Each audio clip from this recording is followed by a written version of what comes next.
Αξιόν εστίνος αληθώς, μακαρίζησε την Θεοτόκο, την αη μακάριστο και παναμόμητο, και μητέρα του Θεού ημών,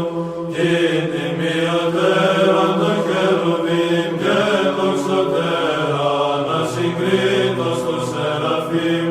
την αντιαφθόρος Θεολόγων τεκούσων,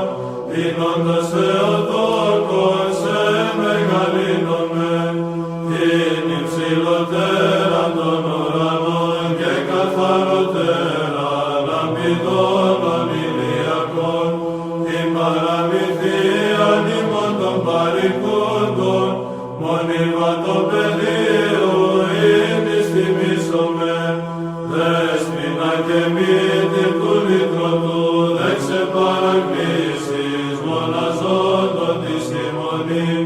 και παραμυθία γενού ημών και σκέπη,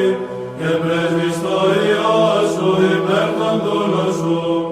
νικερός ανάγκης ήλθεν ημίν, ειν παρέστη χρία βοηθείας χωρητησής, λύτρωσε ου πάσης ανάγκης και κινδύνου, και κύρα βοηθείας τάχης τα όρεξον, τέτρωμε το πόθος σου Μαρία, φλέγει με ο έρος, καθοράς σου της ιεράς, εικόνος παρθένε το κάλος και την δόξα, και κορονού λαμβάνω του μεγαλύνησε, χαίρε πανυπέρδη με Μαρία, μη παραμυθία της εισπίμης και αρρωγή,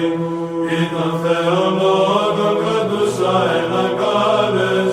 ονείδους ησυχέτες σε μία βιλατών, κόρη παρακύρατε η ελπίς των απελπισμένων και αντίληψης των πιστών,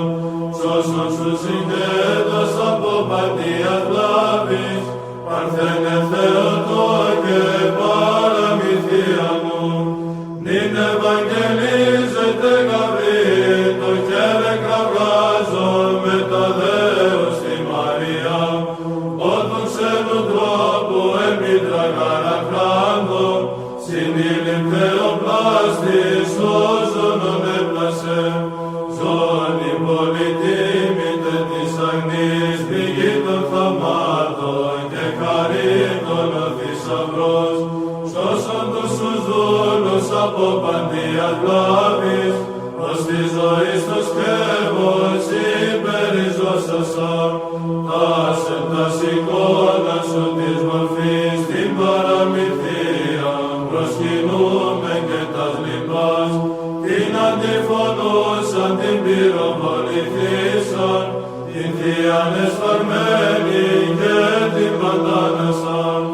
τους ασπαζομένους σου ευλαβώς, σωρών των λιψάνων και τελούντας σου τη φεδράν,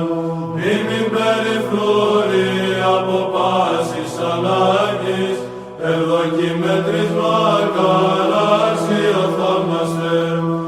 άσε των αγγέλων εστρατιέ, πρόδρομε Κυρίου, Αποστόλου,